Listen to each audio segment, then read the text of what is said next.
Okay, it looks like we'll just go ahead and get started here. So I just want to start out with introductions. My name is Chris Abosamra, and I am an AmeriCorps member with the county in solid waste recycling. And I have two coworkers here today who are helping me out with chat and technical support. The presentation today is about the Eat Smart Waste Less Challenge, more on food waste and how we can waste less, save our money, and conserve our valuable resources.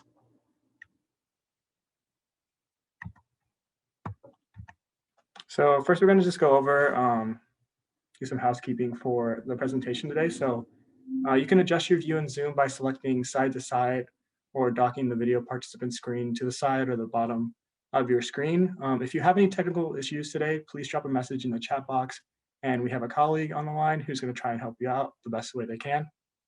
Otherwise, today use the Q&A function for questions, and we have another person who's going to be responding to those questions as we go along, and we're also going to have some time for questions at the end of the session. This webinar is also going to be recorded for you. Your microphone is going to be muted throughout the presentation, and maybe at the end, we'll let you unmute and ask some questions during the Q&A portion. We also have some few interactive activities today, such as polls and some questions, so look out for those as we go along. So we're going to talk about food from farm to our tables. So we all know a lot goes into growing our food, like water and land and that kind of thing. And sometimes our food travels super far to get to our plates. And food is really important, right? It's important because we need it to live, keeps us healthy and strong, and connects us to our families, cultures, and just to people in general. Another thing that food translates into is going to be money. Middle income families are usually paying around 13% of their budget towards food. And low income families are going to pay up a little bit higher, around 36% of their budget towards their food every year. What's really crazy about these numbers, though, as important and expensive food can be for these families and individuals, we still tend to waste a lot of it. So why are we doing that? And before we get into those kind of numbers, we're going to go and start with our first poll. So let's take a quick poll to test your knowledge, and we'll have somebody putting the poll up just any minute now. There we go.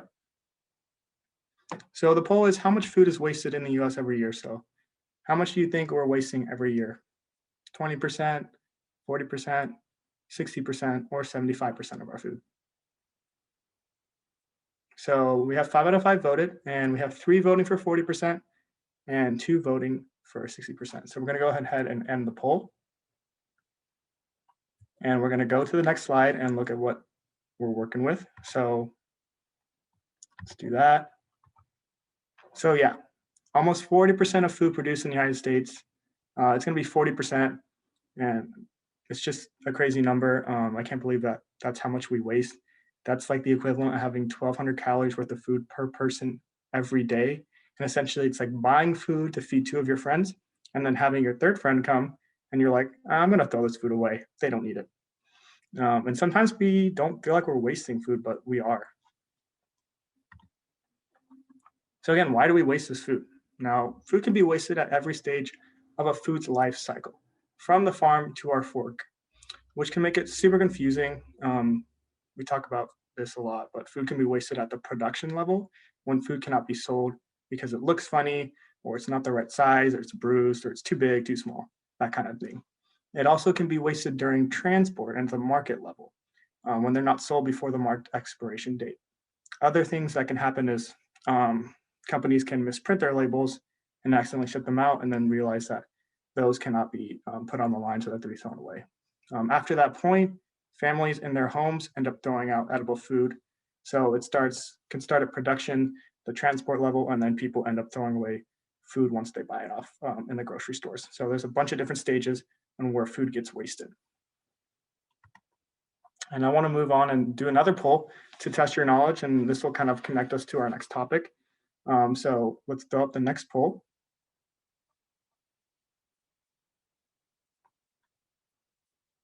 So what sector wastes the most food every year? So what sector do you think wastes the most food, whether that's farms, waste the most, businesses, residential homes, or industries?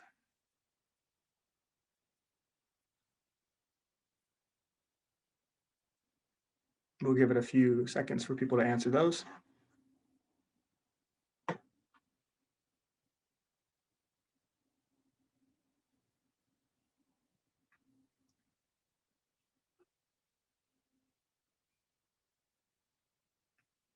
So we got about 1 vote for farms, 0 for businesses, and most going to residential homes. So we're going to stop that poll and we're going to see what the answer is.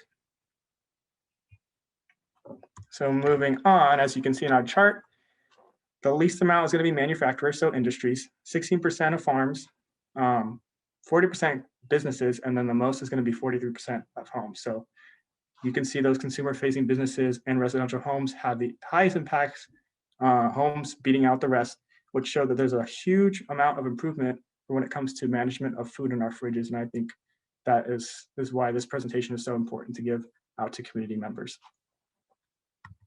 So let's talk about the social impacts of what food waste has on our community. So as food waste is so important to talk about because we as individuals pay a lot for it, not just social, but economic and environmental. And we'll talk about that later on in the presentation.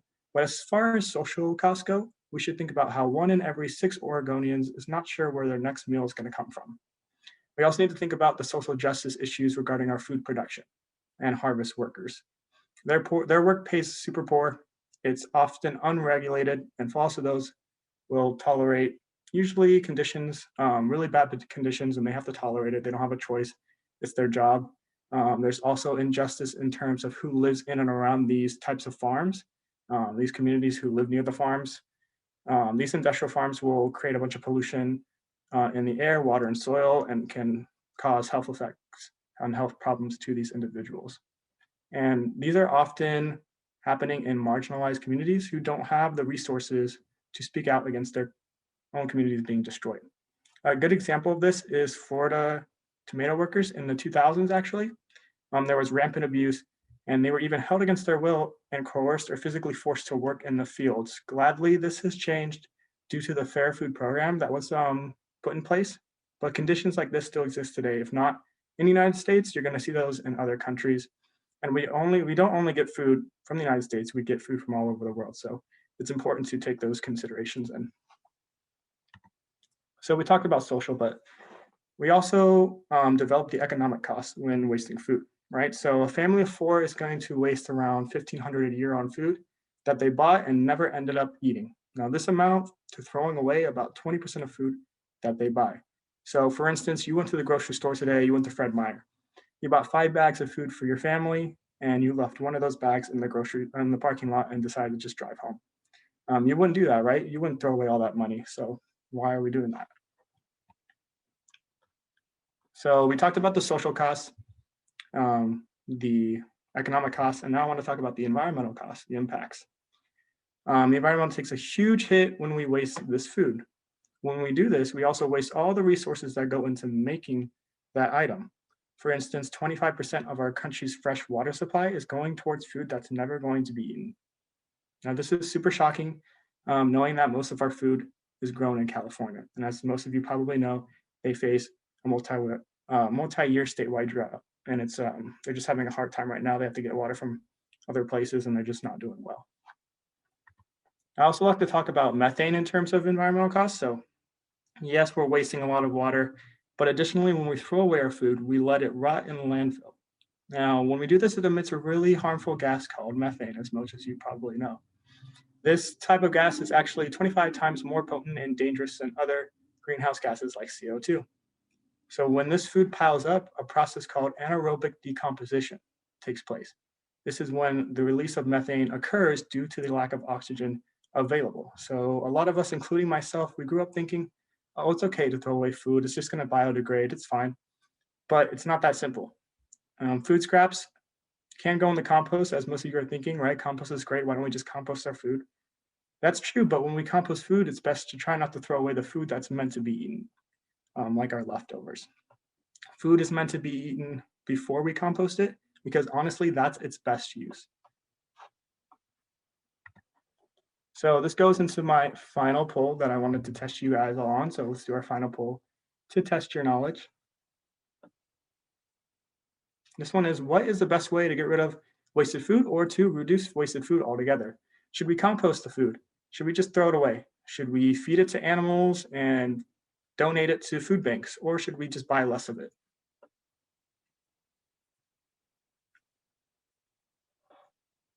And we'll give a few seconds for those answers to come in.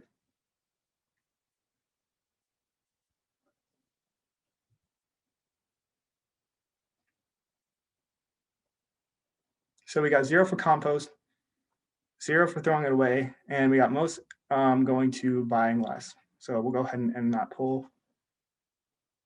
And we'll move on here.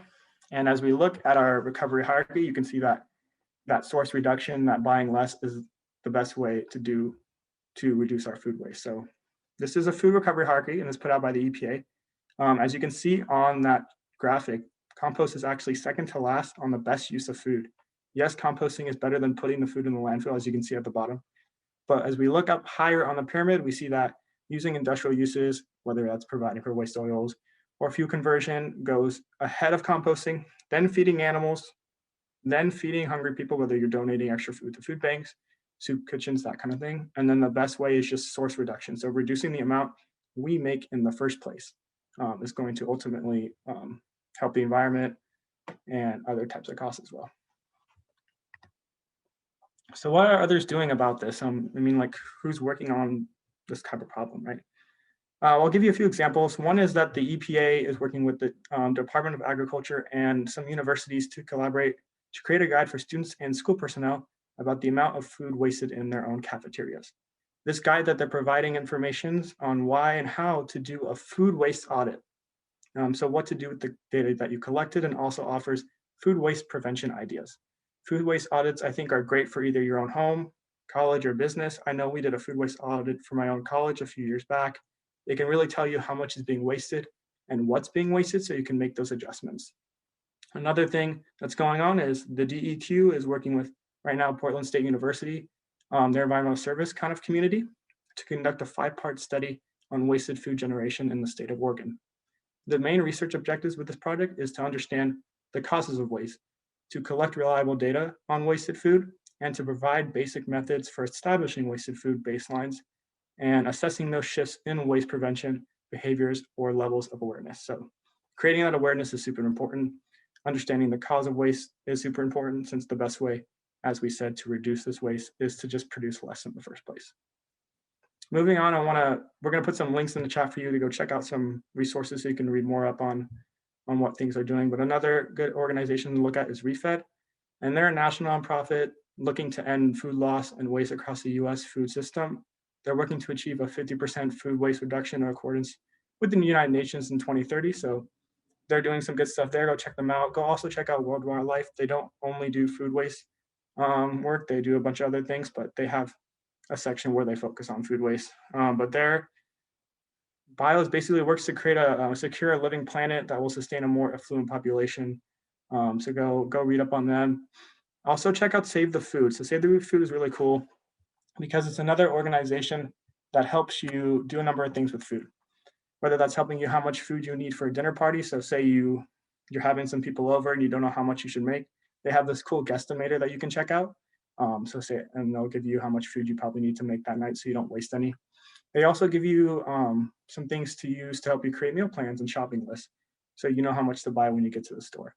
So go check out those. The links are in the chat. It'll be great, and learn more about ways that you can help out or read up on or learn how to reduce your food waste.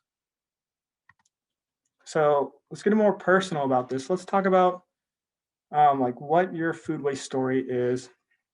Now, I want to talk about mine first. I know that as much as I try to save my food, I'm not always perfect, right? You guys are probably not perfect as well. We all waste food. It's just the fact of it. I learned while being in college and cooking for myself that I was wasting things like veggies a lot. And I wasn't even realizing that I was doing it. I didn't think it was bad because I just thought, oh, veggies, they can go in the trash. Nothing's going to happen. But then I learned to better plan my meals throughout the week and make more trips to the store for items like vegetables that go bad more often, so I wasn't wasting them. So I want you guys to think about something that you waste the most, and put it in the chat, maybe share with others, and just think to yourself, wow, how can I reduce this thing that I'm wasting? Whether that's I make too much rice when I'm making dinner, or I make too much protein, that kind of thing. So how does this food get wasted at home? I don't understand. Now, it's not just you. Food gets wasted in a bunch of different ways. One of them ways is we just bought too much, and that goes back into that guesstimator, right? We don't know. We have too many people coming over, and we just want to make enough food so that we don't run out. So we bought too much, whether you had a birthday, Thanksgiving, whatever, and then you threw out the rest because you didn't know what to do with it. we didn't like the food or we didn't feel like eating at the time. So you bought the wrong type of bread or you bought the wrong type of crackers. And you're like, "Oh, I don't like these. I'm just going to throw them out." So that's another way that we waste food is we buy something and we just don't like it. The third one is leftovers. So we didn't finish our plate, right? We never finished the leftovers before they went bad. How many of you hate eating leftovers the next day and then the next day? I'm weird. I like it. But a lot of people, they don't like eating leftovers consistently. The fourth one is we bought for a specific recipe and we didn't know what to do with the rest. So I am guilty of this. I will buy a bunch of cilantro for a recipe that I'm doing, and I'm like, what do I do with the rest of the cilantro or parsley or that kind of thing? So that's another one. This last one is we lost track of it in the fridge, and that food gets wasted. So how many of you have had your fridge look like this? I know that my fridge has looked like this before growing up with my family, which is crazy. But yeah, there's way too many ways that food gets wasted, and it's difficult to quit these habits. And like I said, one habit of mine is just buying too much for a specific recipe. So I'm learning not to do that as much and just to learn to use those ingredients for other recipes so it doesn't go to waste. But we all didn't always waste food, which can be shocking. The US didn't waste this much food. We actually waste 50% more now than we did during Great Depression and World War II, which means we can get back there. It's possible. Old cookbooks like this one, as you can see on the slide, they show you how to make something out of spoiled milk or something that's in less prime condition. And this is just an example. So there's a bunch of recipes out there. And if you guys have any tips, you should put it in the chat because I always like to learn more about different ways to save our food. But here's a pretty simple one. I'm sure most of you know this, but bananas when they go bad, I use them for baking, whether you're making bread or muffins or pancakes or whatever. They can be really good for that. So what can you do about it? So most of us can prevent food waste by trying to make some small changes, right? In how we shop, prepare, and store our food. Here's some 5 strategies that we're going to talk about later on. That's shopping with meals in mind, prepping now and eating later, keeping that food fresh, eating what you buy every week at the store, and then measuring your wasted food. And you can pick a couple, do all of them, what other seems doable, but we're going to talk about this more throughout the presentation. So this goes on to my next point about Eat Smart Waste Less is the challenge portion of it. So all are welcome to do this challenge portion who are here today. This challenge runs for about 4 weeks, and each week we reflect on your food waste journey and with some online journals. Now every week a new journal is going to be sent to you along with opportunities to win prizes, cool recipes, and more food resources to help you out. This is a super simple challenge. And again, if you are interested, please shoot me an email and the email will be posted in the chat as well. And just let me know if you're interested and we can get you signed up either in a cohort model or just by yourself. But as we talk about that, we're going to move into now the 5 strategies that I was talking about. That's going to pertain to this sort of challenge. The first one is shopping with meals in mind, so smart shopping. This is one way to combat creating lots of food waste. Making a meal plan and a grocery list before going to the store is super helpful when you need to choose the foods that you need and the amount of foods that you'll actually eat that week. Also, shopping hungry is a super bad habit of mine, so don't do that. If you have a hard time planning too far ahead, like my partner does, maybe go to the store once a week if you can, more than once a week, so you don't have to buy a bunch on Monday and then you can't get through that until the next week. If you go more times throughout the week, you'll find that you're only going to buy what you need that way. And in this challenge, we also have some handy shopping lists and meal planning lists as a tool to give away for you if you like. This other one is prepping now and eating later, and it's my least favorite one, but I try to do this more often. Smart prep encourages you to prepare your food ahead of time, meal prepping, for the week to avoid losing those ingredients in your refrigerator. So cutting vegetables, measuring ingredients is a great way to know how much food you're actually going to use and make the preparing portion really easy when you get home from work or you're tired in the morning or you just don't feel like cooking.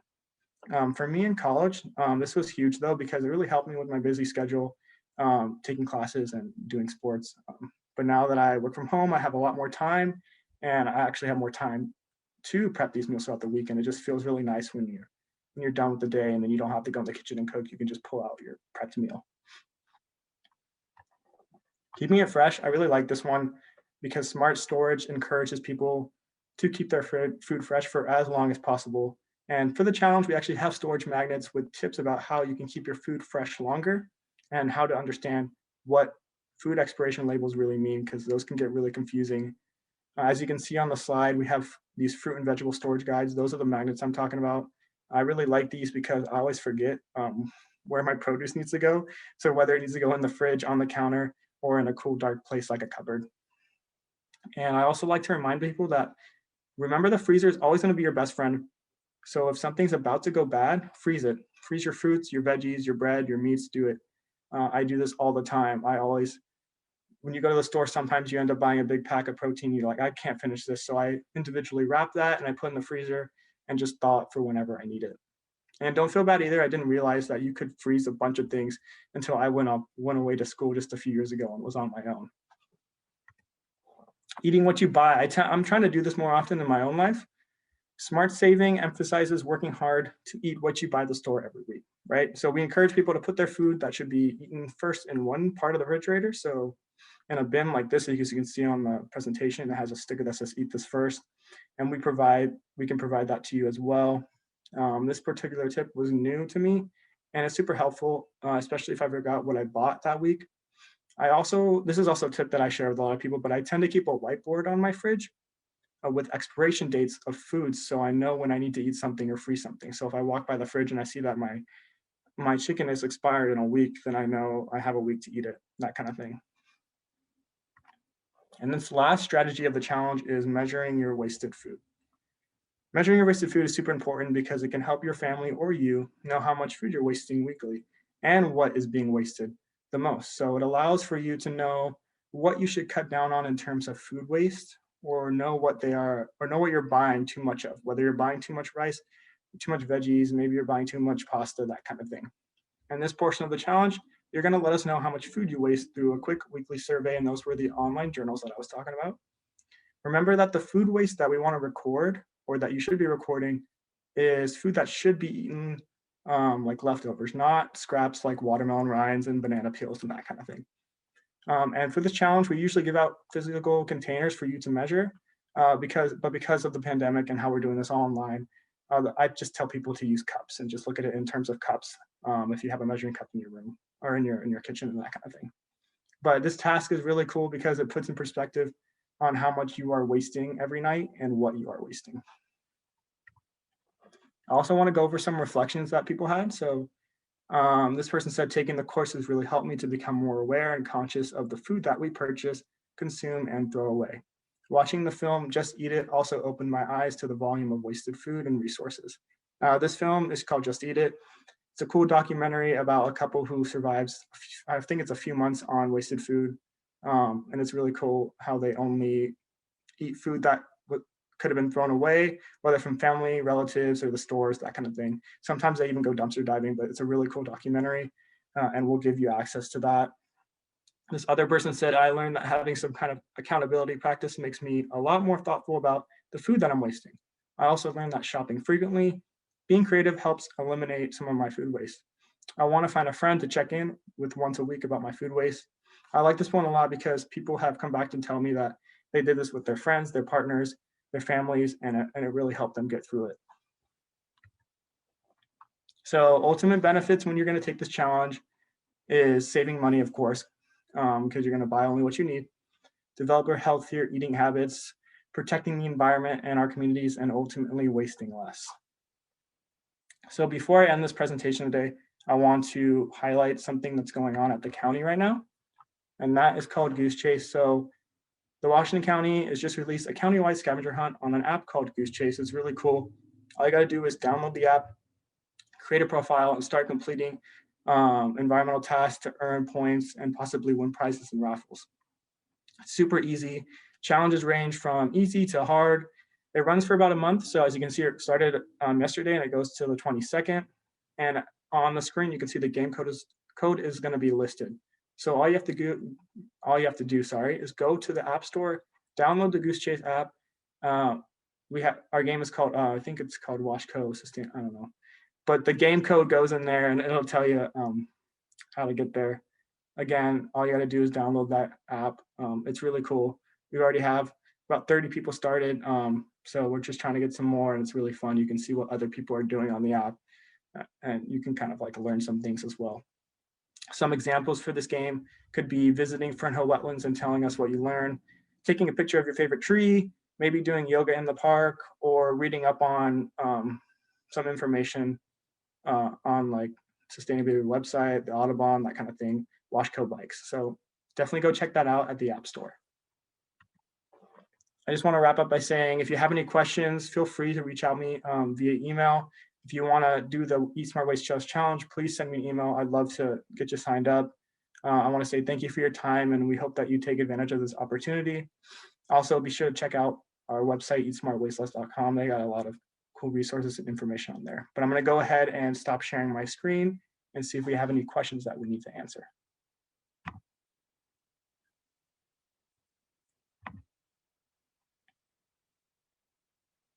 Was there any questions in the chat, Kim, that we needed to get to? Hey, Chris. I'm not seeing any questions, but if anybody has them that's still on the call, feel free to drop them in the chat or the Q&A and we can answer them now. Just going in, thanks for the info, of course.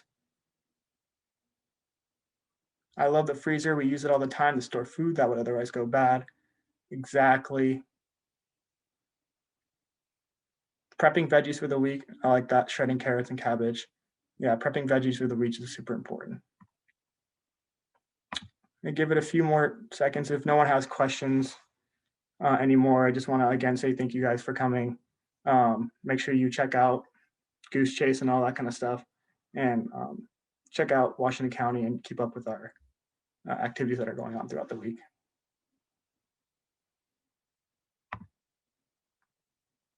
Thank you, everyone. Go enjoy the sun. Have a good day.